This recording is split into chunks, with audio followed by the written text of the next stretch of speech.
Can you sell on Amazon while being a full-time student or having a full-time job? That's a question that I get asked a lot. So in today's video, I'm going to be talking to you a little bit about how to multitask and how you can sell on Amazon if you are a full-time student or you have a full-time job.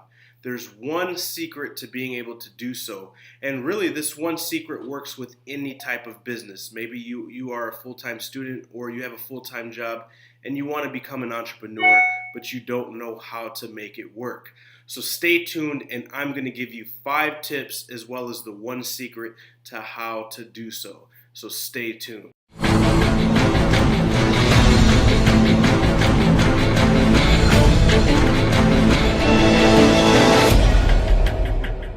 Hey guys, welcome back. Joshua Crisp here once again. Can you sell on Amazon if you are a full-time student or have a full-time job? The answer is absolutely. Before I dive into the 5 tips and release this secret, if this is your first time watching the channel, please do me a favor and hit that subscribe button. Next to the subscribe button, you're going to see a notification bell. Go ahead and click that bell so you can get notified of my live streams as well as my new videos, and you can be first to market, first to dollar. So let's go ahead and dive right in. So the answer to the question is yes, you can be a full-time student or have a full-time job and sell on Amazon, or start any business or become an entrepreneur at the same time. The number one key that everybody, your Tony Robbins, your Gary Vaynerchuk, your Grant Cardone, and any multimillionaire who has several businesses has learned, and you can see from them, is their time management. See, after you start to make 10 figures plus, your most valuable asset becomes your time. You can only be in one place at a time. You can't be in 2 places at one time. You can't be on 2 phones at the same time. So being able to utilize your time management and mastering scheduling as well as time management is very, very important, especially if you're a student or a employee currently and you want to dabble into an endeavor, or you want to start a business, you want to start selling on Amazon. I get this asked a lot from my students and from a lot of different people who want to start selling on Amazon but are scared to take that initial leap because they have a full-time job or they're a full-time college student. Let's get into 5 tips to help you better manage your time and help you develop time management skills. Number 1, build a time diary or a time schedule. So what I mean is start to really pay attention to what you do and try to get into a habit, into a schedule. So for instance, if you wake up in the morning, you go to the gym at 6 a.m., you start work at 7 a.m., you get home at 3 p.m., start to go ahead and develop a schedule and start writing that diary down, that time-stamped diary down. That way you can better understand your schedule and where you're at and what you're doing during the day.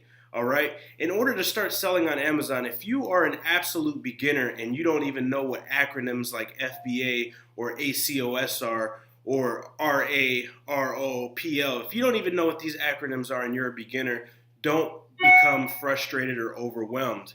All right. The first step is to learn. All right. And by doing so, you don't need 6, 7, 8 hours a day. If you give yourself 1 hour a day, maybe 30 minutes a day, 2 hours a day, whatever you can spare comfortably, I assure you that you can adequately learn and you can start your business. A lot of people become overwhelmed. They think that they have to dive right in and dedicate 8 hours a day. Oh, all I hear entrepreneurs talk about is they work. Entrepreneur, you hear sayings like entrepreneurs work 70 hours a week so that they don't have to work 40 hours a week. And that's fine and dandy, but this does not apply to those who have either a full-time student or a full-time job, all right? Maybe you have children. Maybe you're a single mother. You have 2 children. You have to take care of your children, get them to school. You can't allocate 8 hours a day. That's fine. That's why building and creating a time diary and a schedule is very advantageous, because it lets you know when you can fit 30 minutes in, when you can fit an hour in. So like I said, and for instance, for reference, my course is 8 hours, okay? There's 7 days in a week. If you were to allocate 30 minutes a day in 2 weeks, you would complete the course from front to back, taking notes and everything. If you were to allocate 1 hour a day In 1 week approximately, you would complete the course, and you would go from zero to hero. You'd go from not knowing basic acronyms to being able to understand and fully comprehend the whole process from start to finish. All right? Number 2, say no. Now, what I mean by say no is once you finally come up with your time diary, you come up with your schedule, and you figured out, okay, 7 o'clock is my 1 hour a day. You know, I went to the gym, I went to work, I came home, I showered, I made dinner, I fed the kids, got the kids off the bus, and 7 o'clock, or 8 o'clock when I put them to bed, I have 1 hour before I need to get to bed myself. That is that 1 hour window that you need to maximize. And in order for you to maximize, you can't have your cell phone on. You're in the middle of research, you're in the middle of product research, you're in the middle of reading or watching a curriculum, and your phone goes off. And now you go from that 1 hour window that you have to really maximize on growing and learning. Now you're texting Amber, or you're texting Jonathan, or you're on Facebook and you're scrolling through, or you get a notification that your new TV show just came on, or Netflix just added a new TV series. And then that 1 hour that you have turns into 10 minutes or 30 minutes. And then it all crumbles and it falls apart. So you have to learn to say no. Maybe your time is at 3 p.m. Maybe your target window time that you can dedicate 1 hour to learn and to study and to improve is at 3 o'clock. You got to shut your phone off, or turn your notifications off, or put your phone on vibrate and put it in the other room. Because then what's going to happen is your buddy or your girlfriend or your boyfriend or your mom or your sister or whoever is going to call you, hey, let's go grab lunch. And then you're going to be enticed and you're going to leave. So within any new habit that you want to create, positive habit, like going to the gym or eating properly, the number one part where everybody fails is the repetition, okay? You have to make this repetitious. You have to get in a set mindset that you're going to do it every day. If you're going to start with a new diet or you're going to start going to the gym, you have to go every day. The personal trainer will tell you, you can't just go 3 days a week for a month and then stop. You can't, eat salads and eat right and then just go from one cheat day to eating whatever the heck you want. It's not going to work. The same applies with this. If you really want to take this serious and you want to get to the next level as an entrepreneur, you want to start selling on Amazon and leave your 9 to 5, fire your boss, pay off your student debt, whatever your goals are, you have to take it serious, all right? So say no. That leads me to number 3. Don't be a perfectionist. This was an issue that I had. I'm a bit of a dilettante. I am a bit of a perfectionist. So when doing things, I feel like everything had to be done to perfection, otherwise I wasn't self-fulfilled. That's something that you need to eliminate, because that will actually hinder you from succeeding. That will hinder you from passing go and collecting $200 per se. All right, and especially with product research, there's a lot of perfectionists where when they get into product research, they want to find a perfect product that meets every single bit of criteria that I show you or that you set for yourself. And that's not going to happen. Is it possible? Yes. Is it unlikely? Yes.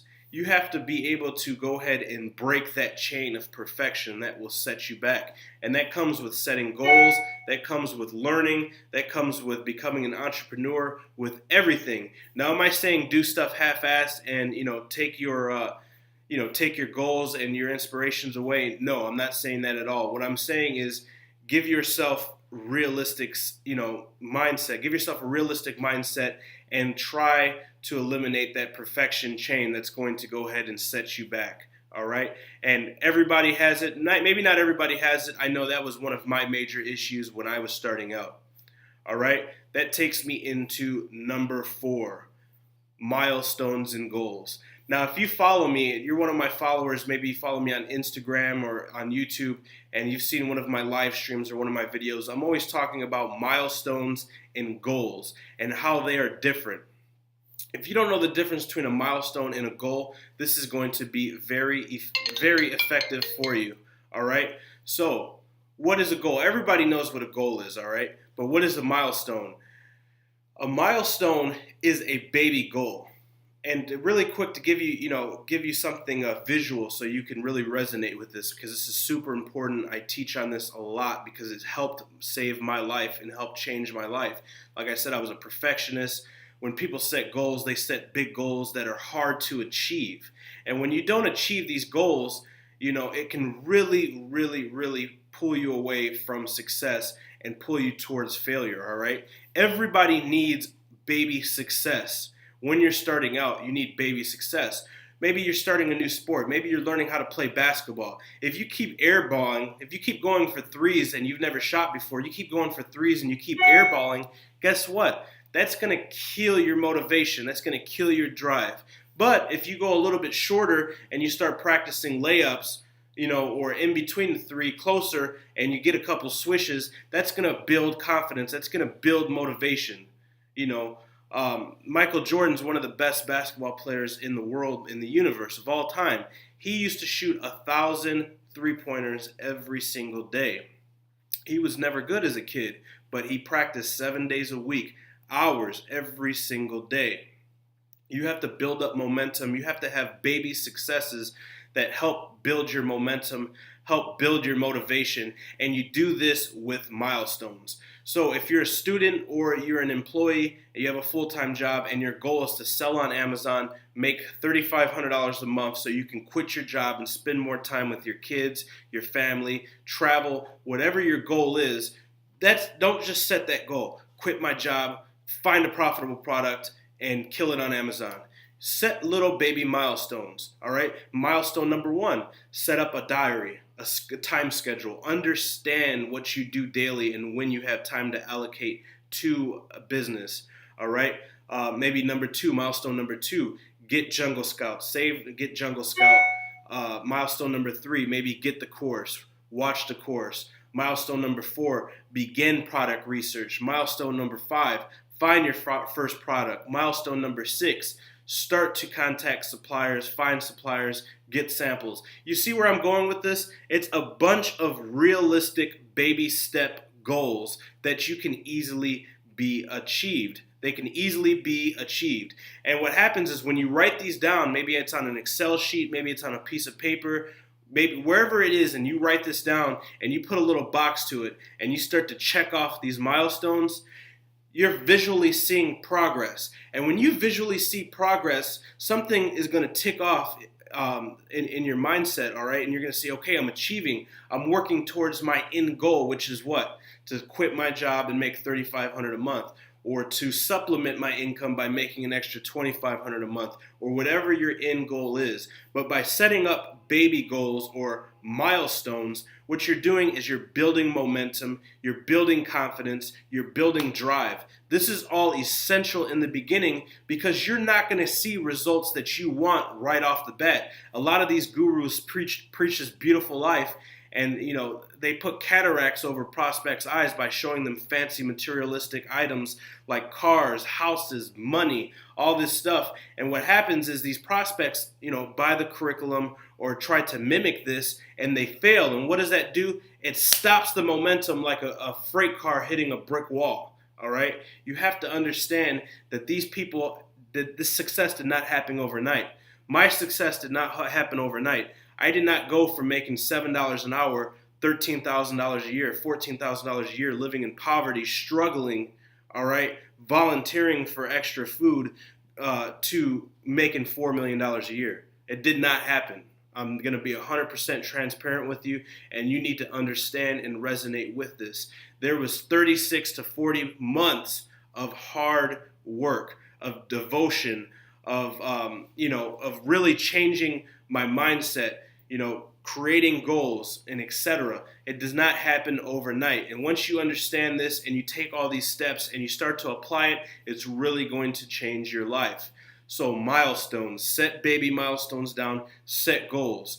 Let the law of attraction work for you. Like I talk about the comedian, what's his name? I can't think of his name. Jim Carrey, excuse me. The comedian Jim Carrey, I couldn't think about it. The comedian Jim Carrey was dirt poor, his passion was to become a comedian. He was doing any type of stand-up comedy that he could just so he could get something to eat. He was living out of his car in Beverly Hills. Long story short, he was dirt poor. He signed a check for $10 million, dated it for 5 years on Thanksgiving. This is Thanksgiving Day. He's looking at somebody else's mansion in the hills saying, I'm going to live like that one day. He took that check, and he would stick it to the wall above where he slept, his ceiling where he slept in his bed. Look at it every day. He kept it in his wallet. 5 years from then, it was disintegrated. You couldn't read it. Thanksgiving Day approached, and guess what? He got the deal for Dumb and Dumber 1, and he got signed for $10 million. So setting goals, seeing goals, setting milestones, accomplishing milestones, writing things down so you can visually see them, visually check off your goals and your milestones is very important. Law of attraction is very important in building momentum and starting out. All right? This leads me to 5 and the final tip in this system that I'm trying to show you guys. Reward yourself. It sounds very simple, but it is very effective. We've all heard of the saying, don't cheat yourself, treat yourself. And this is something that I practice. All right? Set your milestones. Have your end goal. Maybe for every milestone or for every 3 milestones, treat yourself to your favorite dinner. Treat yourself to your favorite outfit. Maybe you like polo. Maybe you like Ralph Lauren. Buy yourself your favorite polo shirt, or buy yourself a polo shirt, or take you and your wife, or you and your girlfriend, or you and your mom, and you and your sister, or whoever, you and your brother, out to your favorite restaurant. Treat yourself. This is going to show you, and this is going to embrace why you're doing what you're doing. The most important thing when you're starting out, because you're not going to see the results that you want, is to gain momentum and to have drive. All right? So treat yourself. Don't cheat yourself. Reward yourself. Maybe at the end, give yourself little baby rewards with every milestone or every 3 milestones like we talked about. And then once you hit your goal, treat yourself a little bit bigger. Now, I'm not saying go out and buy a mansion or go out and buy a $50,000 Rolex, but treat yourself. Give yourself a day off. Maybe take a vacation with your kids or something like that. Travel somewhere. Make it worth your time so you're working towards a goal. All right? So that is 5 tips, everybody, that will help you with your time management and help you, whether you're a full-time student, you have a full-time job, or you want to dive into this full-time and you have nothing else going on. Maybe you're fortunate enough to be able to stay at a friend's house or your parents' house and you need to kick things into overdrive. This will still work for you. But remember, the most important thing is repetition. All right? You have to continuously do these steps and carry on this mindset. You can't do this for 1 week and then stop and expect results. This is not a sprint. Entrepreneurship is not a sprint. It's a marathon. You're not going to get results next week, next day, maybe not even next month. But if you keep practicing, you keep applying yourself, all right, results will come. Trust me, it's very easy to become unmotivated, to become upset, to become anxious because you're not seeing results. It's the human nature. We all see results. We want to put $1 in. We want 3 back right away. Understanding that that's not realistic and setting realistic goals that can be accomplished is going to help you with your success. All right? So I've been wanting to make a video like this. I get a lot of questions about this. I hope that this resonated with each and every one of you and that you found great value out of this video. Once again, if this is your first time watching this, then go ahead and, like I said, hit the subscribe button, hit the notification bell. That way you can get notified and you can be first to market, first to dollar. I'll talk to you guys in the next one.